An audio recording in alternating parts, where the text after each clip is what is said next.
Hey everyone, and welcome back to Practically Zero Waste, a podcast about making zero waste living as practical as possible.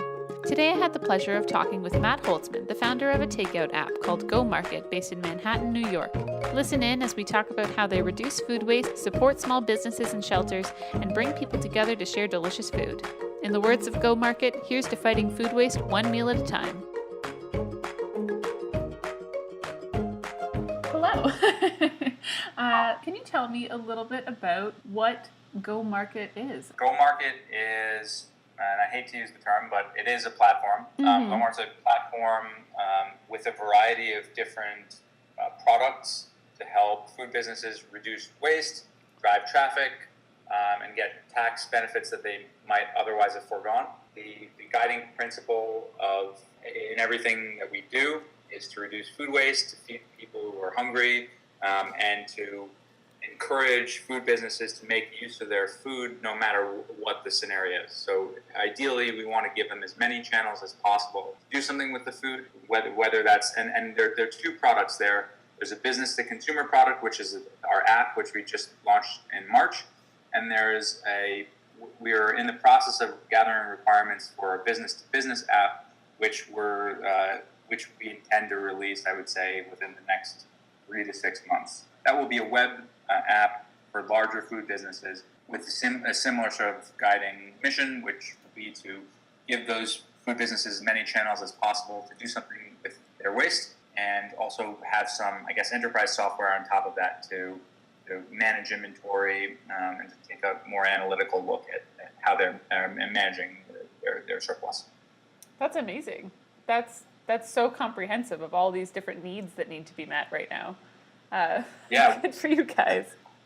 I wanted to do something big and hairy and ambitious, and that's it. So, we've certainly bitten off a lot, and we're learning as we go along. We feel that the problem is important enough that we want to try to address it from as many different standpoints as we can. How did this company start? We have a bit of a team now. To give a backstory on how the company started, I had this idea a long time ago, actually. I had the idea over 5 years ago. And at that time, I didn't have the resources or the money to actually do anything about it. So it sort of just sat in the back of my mind, torturing me for a while.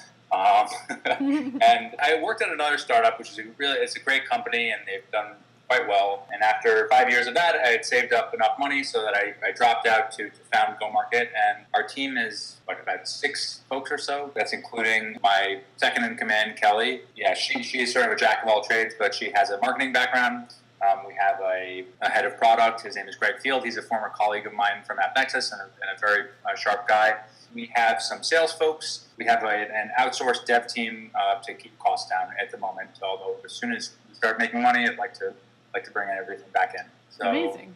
Yeah. That's great. What's the time frame of that? How long have you been doing this? So I'd say I've been working on it myself since, at this point, about a year and a half. Other folks came on 6 months after that, a year after that. So little by little, we start to get traction. Amazing. Yeah, just starting to grow little by little. Pretty easy to recruit folks, and it's easier to tell our story, I think, when we have an overarching goal that is to help people. Folks who have startups who sort of more profit driven.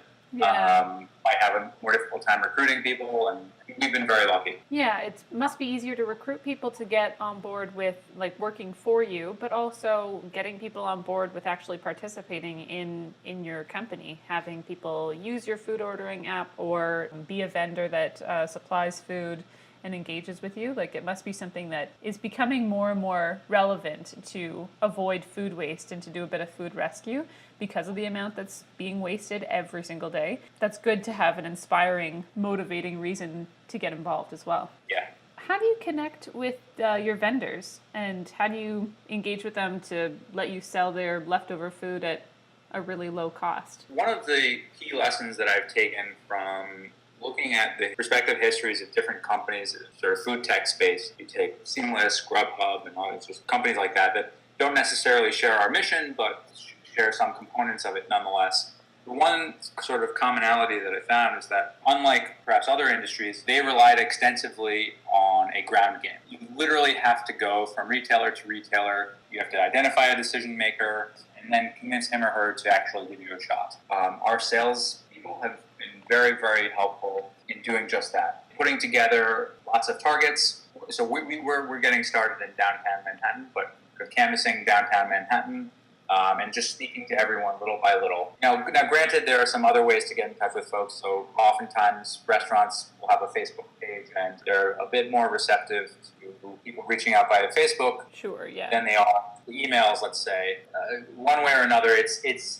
So your people go in and you guys connect with a restaurant and propose what it is that you do and how these vendors can still sell and still make a profit from food that they were going to throw away. Yes, that's correct. And all of that's found money. So if they're selling something, an hour away from closing time, that's money that they would not have otherwise seen. Or if they're getting tax benefits for it, we're in the process of setting up a system whereby our retailers can donate food to nearby charities and get tax benefits for it. So if they're getting tax benefits for it, the vast majority of small businesses, at least in New York now, are not taking advantage of that whatsoever. And actually, in order to qualify for food pickups from nonprofits like City Harvest, you have to have in excess of 100 pounds of food in order to even be eligible for it. And then even when you do meet that threshold, it's not guaranteed that you'll have pickups on a daily basis. They don't always have the resources to do it. So you're talking about a lot of restaurants that fall through the cracks,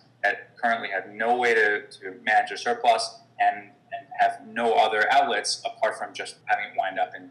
It's a very unfortunate situation, and it's one that we're hoping to address. They can't even donate food if it's below a certain amount of food? So City Harvest has a 100-pound requirement in order to even come pick up your food. Just because of the effort on their part. There are services where you can pay them to come and pick up your food for donation, but the question is, if you're a mom and pop store, do you really want to pay those fees and have to wait an entire year to get a tax benefit? And the answer in most cases is no. We didn't think that was fair, and there's not going to be any charge for using our service. If they want us to prepare tax documents, we're considering how to deal with that, because that could be time intensive for us. Yes. Generally speaking, if they just want to get a receipt and donate it to a nonprofit nearby, we want to make that as seamless as possible and free.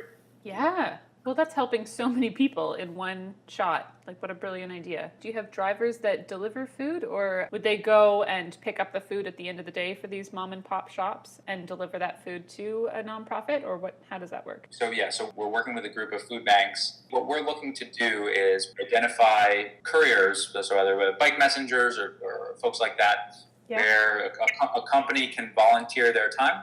And then we'll work with them on the logistics, the timing and the logistics of how those items get distributed to food banks. Okay. So that will be the service that we'll provide. Okay. If I wanted to use your app to order food, how does that work? In essence, the way it works is retailers can either offer flash or recurring deals. If you're a user, you're going to see those deals according to where you are. So you can see deals about a 12-mile radius away from where you are. Mm-hmm.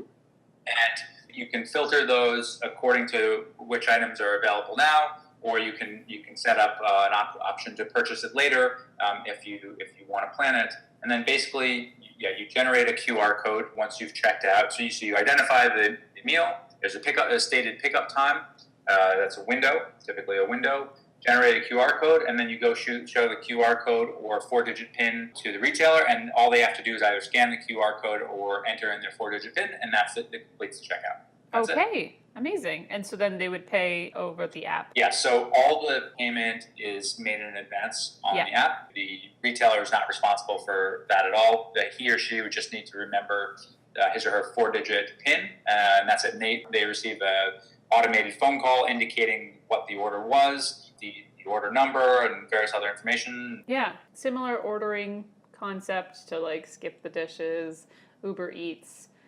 Those are the food ordering apps, I guess, that I'm familiar with. I don't know if you guys have those in New York. We definitely have Uber Eats. I've only used Uber Eats once. My understanding is they're doing a pretty good job. And businesses like that, Amazon, the Amazon delivery services, Uber Eats, Seamless, Grubhub, they can charge up to 30% as a commission. And when you're a mom and pop and your margins are thin to begin with, that's sometimes untenable. So one pillar of our platform is we also want to do our best to support independent businesses. And so as much as a lot of restaurants feel compelled to be on those services as a marketing tool, at the end of the day, that's all it ends up being, because they take such a huge percentage. Groupon, for example, leaves small retailers with 25% of the value of whatever they're selling. Yeah, after the fees and all of that, yeah, it's outrageous. So at the end of the day, a lot of these things end up being marketing tools. Growing up in Manhattan and having seen the landscape shift in favor of big box stores, and I want to encourage the city to stay independent, stay weird, as people in Austin sometimes say. Stay eccentric, still offer all the mom and pops that I grew up with and that I love. So that's part of what we're doing too, or at least what we're trying to do. So what's the kind of food that is being offered? Can you give an example of like a meal you could order or like food you could order? Sure. So we work with both made to order and prepared foods. Although what I would say that's just maybe perhaps obvious, it's much easier for us to work with a client who has prepared foods, so sandwiches, pastries, pizzas, things like that, rather than made to order. And actually, if we see that a restaurant has a lot of prepared foods, yeah, it's typically a good sign that they'll consider working with us. We've had more luck recruiting those folks than restaurants where they have components and they have to make everything to order. Yeah. But we do have that as well. And we also have methods. So for example, I mentioned flash sales. Flash sales were designed to account for just that, to say, I made a surplus and I didn't anticipate it, and you can offer it as a flash sale. Somebody had an order, didn't come in, offer that item as a flash sale, or you had an unexpected amount, offer as a flash sale. Whereas repeating deals are do better in terms of advertising and marketing prepared foods. So yeah, there's just two methods for dealing with that. But yeah, we certainly have retailers who work with made to order things. And we try to get creative. I always like the example, Sweetgreen. It's a salad chain. I don't know if you're familiar with. Are you familiar with the? We don't have that. One of these days, coming soon to you, is the most amazing salad chain ever. It's called Sweetgreen, and they did something really cool that inspired me. They made something called a scrap salad, so where they would take the trimmings from all the salads that they would make throughout the day. They take the trimmings and whatever's left over and make a salad out of it, and then they donated the proceeds to charity. Oh, I like that. I love that idea, and I think it's absolutely possible to do things like that. It's what I call like a kitchen sink kind of offering, where just basically if you have a bunch of components, put them into a bowl and sell them, or something like that. So there are a lot of if you're getting creative with it, there are a lot of interesting things that you can do, and I really like that example. And it's one that we're sort of emulating too. And you were asking about liability issues too, I think, right? I guess so, yeah. Part of the question? Yeah. One thing I can say for sure is that in the United States, there has never been a successful example of a liability case where food is being donated. Huh. So from that, yeah, which actually blew my mind, and we're very litigious here.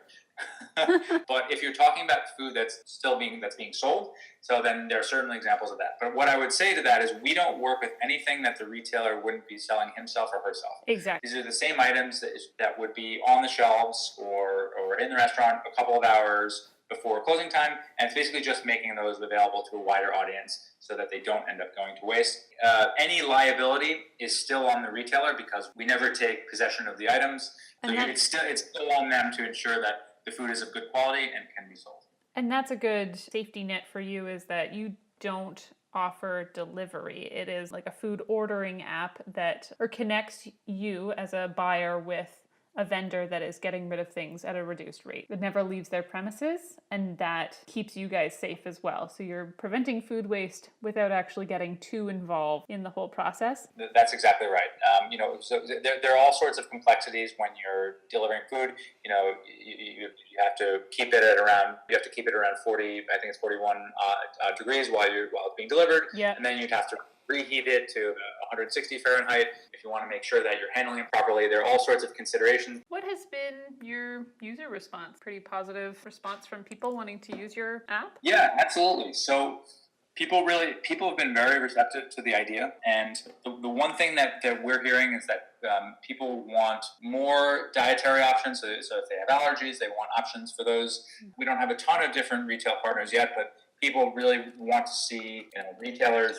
People want to have expanded hours. We're looking to add lunch hours and dinner hours and things like that. So let's say if you have things left over from breakfast, offer them at lunch. If you have things leftover from lunch, offer them at dinner, and et That's cetera. smart. Yeah. And just sort of greater flexibility in terms of how the users can actually order from it. So yeah, there are a number of good lessons we've taken away from it. But yeah, I'd say overall the responses have been very positive. Our core demographic, or at least the folks who we're going after, are students. They tend to be more price sensitive. They tend to keep strange hours. That wasn't so long ago for me. I remember those days.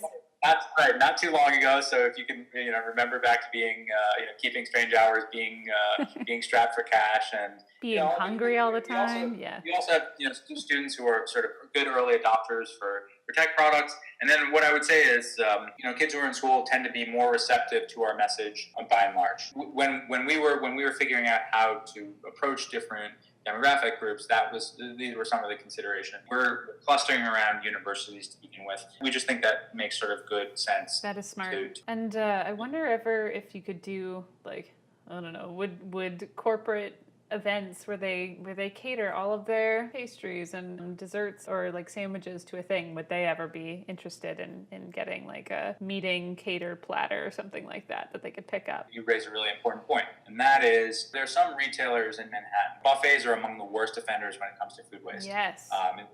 There are lots of studies that have been done just suggesting that they go through tons of food and they sort of see it as a cost of doing business, but it's staggering. And so we want to figure out ways to improve our volume, the volume of the food we're doing. We want to offer retailers different possibilities for making use of all of their food. So it's certainly something that we're exploring. At the end of the day, you take a big buffet. It's very difficult to send lots of individual people and make use of all the food that they have left. So we're still thinking about ways to address that. But I think you raise a really important point.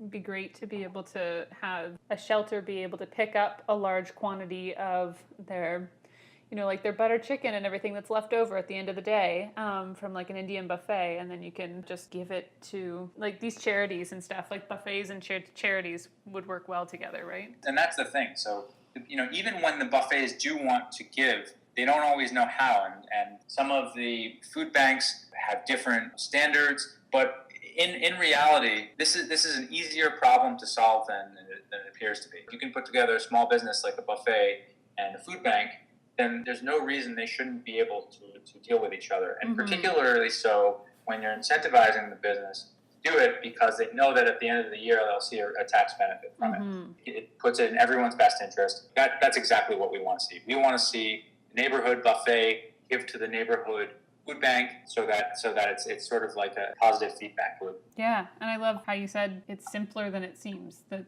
the idea is so simple, and it's brilliant. Do you have any kind of like a short-term goal and a long-term goal for your company, including like growing to other cities and even other countries? Probably within the next 6 months or so, we want to be in another city in the U.S. New York is a tough market for selling any new tech product.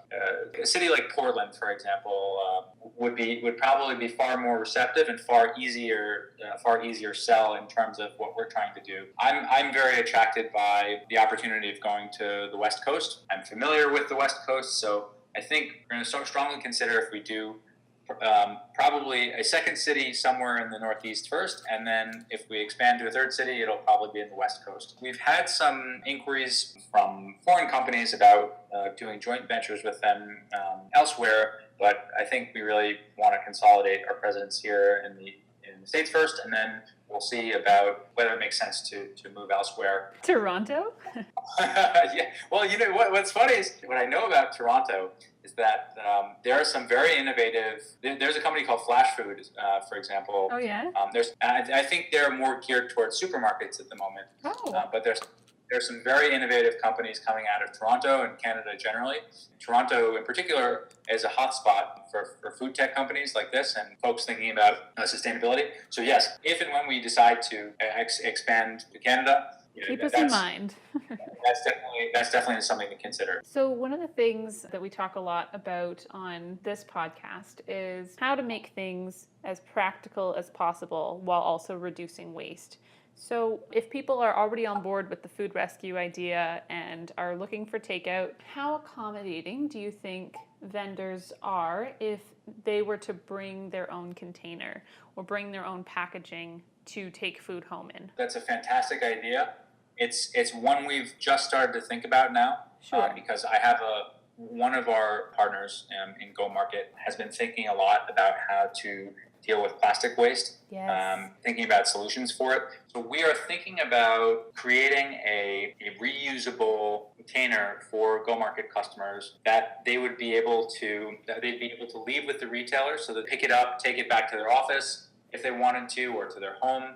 But it's just sort of, it would be something that would be available in both places, and that they could leave in both places if they chose to. So we're thinking about implementing something like that. And the other thing is, particularly in the case of buffets, that's even more applicable. Yeah. And we're thinking about how and when we can introduce that. And it's a really smart idea. So I'm glad you raised that. And you're trying to figure out the best way to roll that out. Yeah, to have a container, like a lightweight metal container that you can have at the vendors, and they can have that as an option sort of thing. So like, even if that's an added cost, so they would just sell those containers along with your food, and then you could either take it back and reuse it each time, and it would be standardized, or they would just keep it as a container for themselves, the people who are buying food. There's so much that you can do, right? Like you're always going to be brainstorming and coming up with new ideas. Ultimately, that ends up reducing costs for the retailer too. Mm-hmm. So the retailer can commit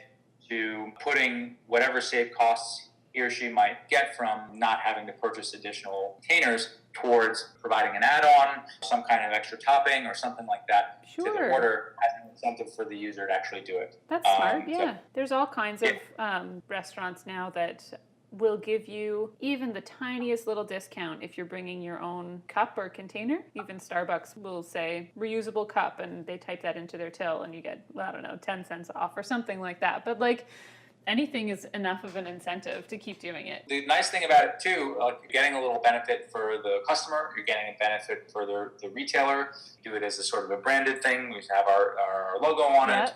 I think it's just it's good business all around.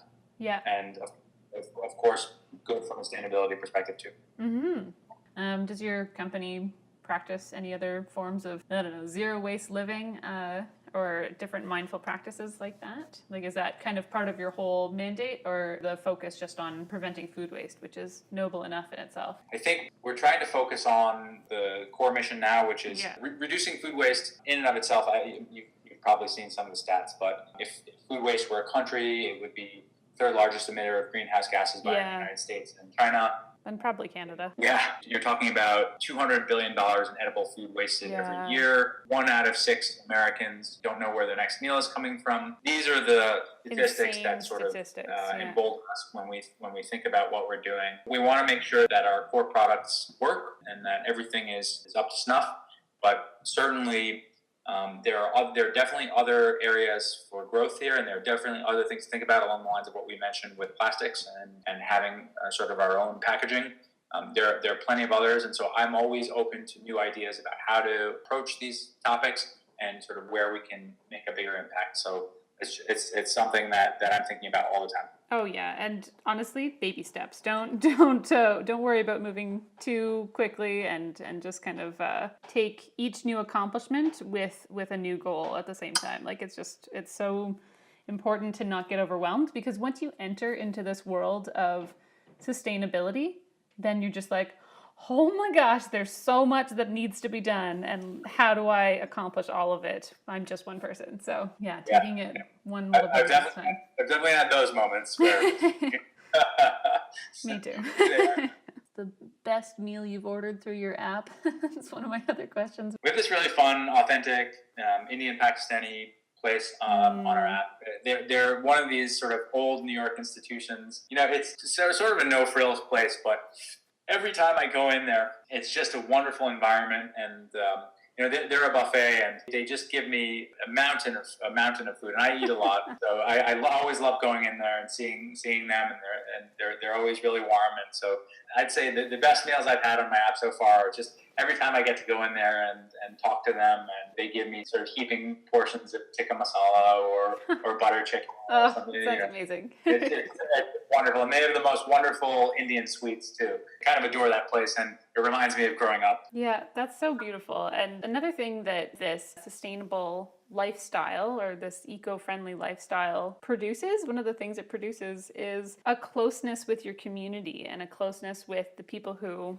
run your community, basically. So knowing the name of your butcher because you go to the butcher all the time and you're the weird lady with the containers that puts all the meat in the container, or knowing your local bakery and all of those different things. If you have access to those little local shops, it's so much nicer to build a relationship with them. So like that's what you're getting too. You're getting that heap of food because you've built up this relationship with them and started something awesome. The network effect Yeah. from doing something like this, and when people see that you're doing it, particularly when your neighbors see that you're doing it, are really wonderful. And so, yeah, if you are that person bringing his or her container to businesses, or if we can encourage the retailers to make friends with folks at their food pantries and to know them, so that they can be sure that food's getting to the right place. Yeah, building those networks and helping people in the communities to actually reach out to each other, particularly in a city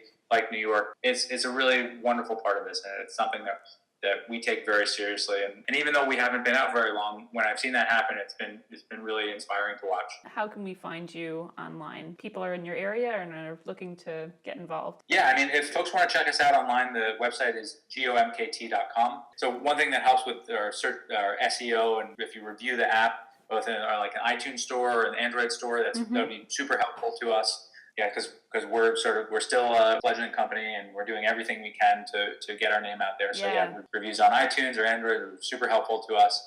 But yeah, I mean, if you just want to shoot me an email and to say hello, I'm always open to that. I'm always open to collaborating with folks. So my email is just my first name, Matt, MATT, @goMkt.com. And because you are an online platform it's not necessary to have somebody in person in a particular city in order to use this. So once people start getting involved in other cities, then I feel like that will grow too, because you can easily connect with people once you've set the groundwork, and then you'll be able to just, I'm on this app, I'm on this platform, like get involved too. And I don't know, I just want it to be in Toronto.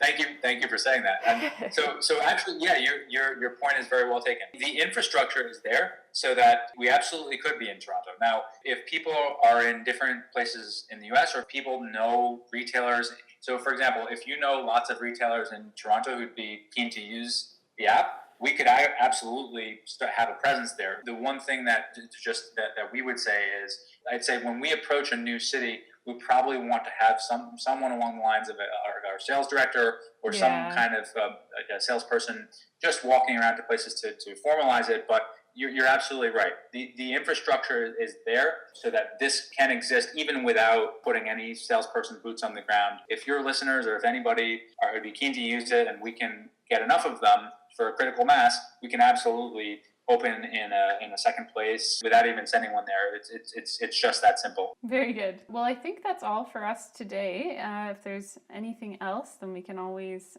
talk more, and I can put it in the show notes for the podcast. I want to just thank you so much for taking the time to chat with me. It's super helpful to speak to like-minded people and to collaborate and toss ideas around, and like that's how great things happen. So we really appreciate the opportunity to do this. And I'm so grateful you wanted to talk and be on the podcast, because this is absolutely the thing that people need to know is a reality, that these apps exist where you can save food, prevent food waste, but also still make it practical. So you don't have to cook every single meal yourself if you want to live a zero waste lifestyle. You can still get takeout, and it can be like killing so many birds with one stone. Sorry for the expression.